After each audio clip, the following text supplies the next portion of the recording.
Good afternoon, dear students. Today we will discuss about arrangement of skeletal muscle for the movement of skeleton from second year biology chapter number 16. So यहाँ पे अगर हम बात करते हैं arrangement of skeletal muscle की, skeleton की movement के लिए, तो सबसे पहले हम यहाँ पे स्केलेटल मसल के कंपोनेंट्स की बात करेंगे। कंपोनेंट्स का मतलब होता है कि पार्ट्स ऑफ स्केलेटल मसल। हमारे पास तीन पार्ट्स होते हैं इसके। नंबर 1 इज इंसर्शन, देन आपके पास आता है ओरिजिन एंड बेली। ये हमारे पास तीन कंपोनेंट्स हैं इसके। इंसर्शन जो होता है ये आपके पास अटैच्ड होता है टू मूवेबल बोन, जो भी आपकी कोई मूवेबल बोन होती है उसके ऊपर अटैच होता है। जबकि ओरिजिन जो होता है ये टू इमूवेबल बोन, यानी कि इमूवेबल बोन के साथ जो है वो अटैच्ड होता है। जबकि belly is the middle part of muscle, जो दरमियान में उसका मिडल पार्ट, उसका थिक पार्ट होता है, वो क्या कहलाता है? दैट इज बेली। सो यहाँ पे अगर हम एक ड्रॉ करके देखें मसल को, ये आपके पास एक मसल है, दिस इज अ मसल। अब आपके पास जो मसल का दरमियान मोटा वाला गोश्त वाला जो हिस्सा होता है दैट इज नोन एज बेली। ये फॉर एग्जांपल किसी इमूवेबल बोन के साथ जॉइंटेड है तो दैट इज ओरिजिन, और जो मूवेबल बोन के साथ पार्ट होता है दैट इज इंसर्शन। सो ये आपके पास इसके तीन कंपोनेंट्स हैं जो किसी भी स्केलेटल मसल के होते हैं, जो आपके स्केलेटन आपकी बोन्स के साथ अटैच होते हैं।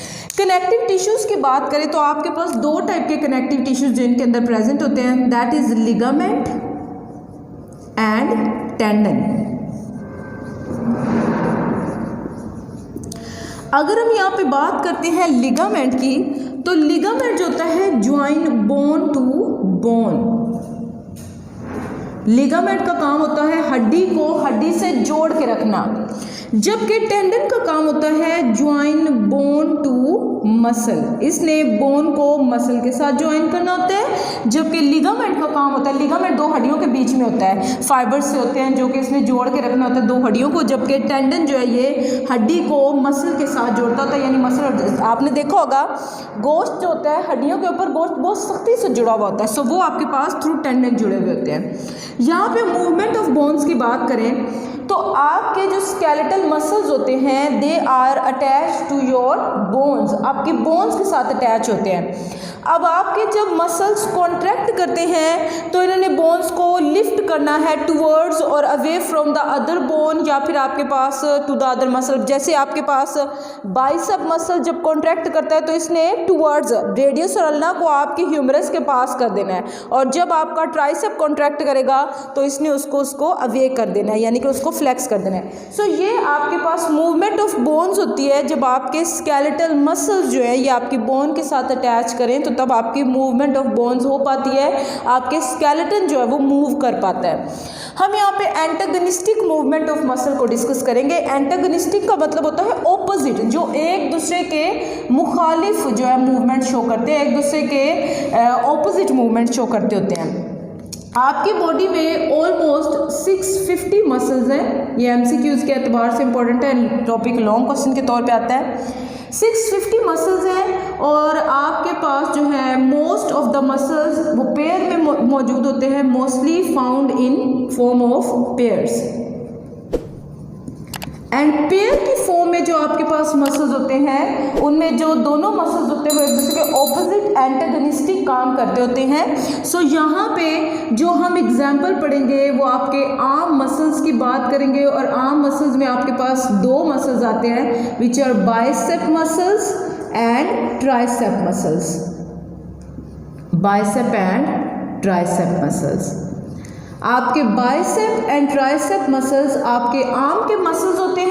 They work antagonistic to each other, ये पेयर की फॉर्म में है जो कि एक दूसरे के ऑपोजिट काम करते होते हैं। ये बच्चों आपके पास जो हैं these are bicep and tricep muscles, जो कि एंटागनिस्टिक मूवमेंट ऑफ मसल्स में एग्जाम्पल आती है। आपके पास जो इसका बाइसेप मसल होते हैं वो कहलाते हैं फ्लेक्सर्स। फ्लेक्सर्स क्यों कहते हैं? जब आपके बाइसेप मसल कॉन्ट्रैक्ट करते हैं तो आपका बाजू बेंड हो जाता है, ये क्या करते हैं, cause bending of arm, bending of arm.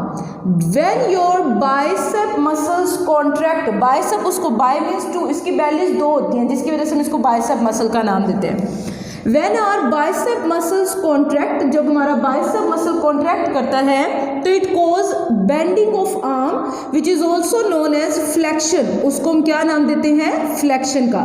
सो यहाँ पे जो आपका आर्म बेंड हुआ है दिस इज फ्लेक्शन। ये आपके पास जो आपकी ह्यूमरस बोन है, ये आपके पास रेडियस एंड अल्ना। सो ये आपके पास आपके बाजू को इसने क्या कर दिया है, बेंड कर दिया है। सो ये जो बेंडिंग ऑफ आर्म होती है this is known as flexion.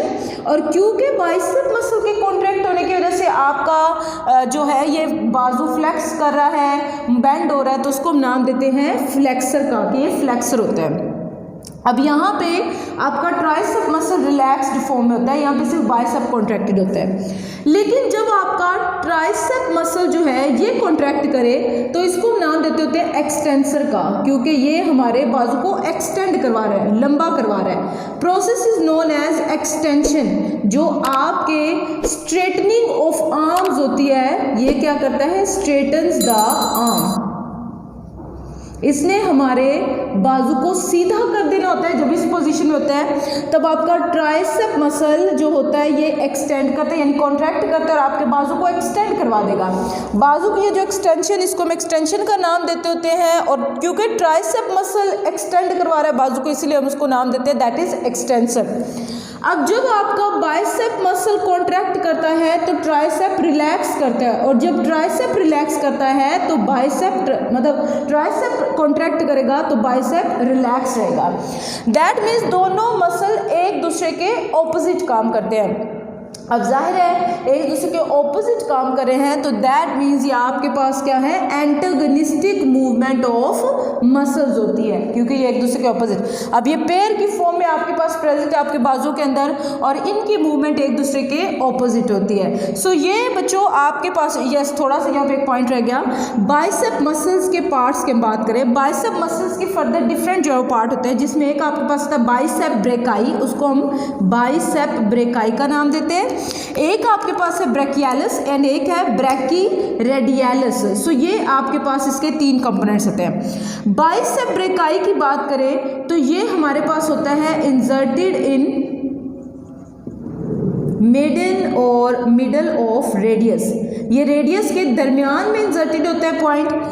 Brachialis जो है इंसर्टेड इन अल्ना, ये क्योंकि जाहिर है आपकी अगर ये मसल यहाँ से आ रहा है, यहाँ से मसल कोई भी जा रहा है, तो ये जब तक आपकी नडियों के साथ अटैच्ड नहीं होगा तब तक ये उसको जाहिर है इस तरह आपके दूसरी बोन के करीब या वे नहीं कर सकता है। सो इसीलिए ये उसके साथ अल्ना में इंसर्टेड होता है, जबकि ब्रैकीरेडियलिस जो होता है ये आपके पास इंसर्टेड इन रेडियस, ये रेडियस जो आपकी हड्डी होती है उसके अंदर इंसर्टेड होता है। सो इसी वजह से ये आपकी रेडियस और अल्ना को लिफ्ट करके आपके ह्यूमरस के पास भी ले जाता है और उससे दूर भी मूव, मतलब जब ट्राइसेप कॉन्ट्रैक्ट करेगा तो इससे दूर लेके जाएगा।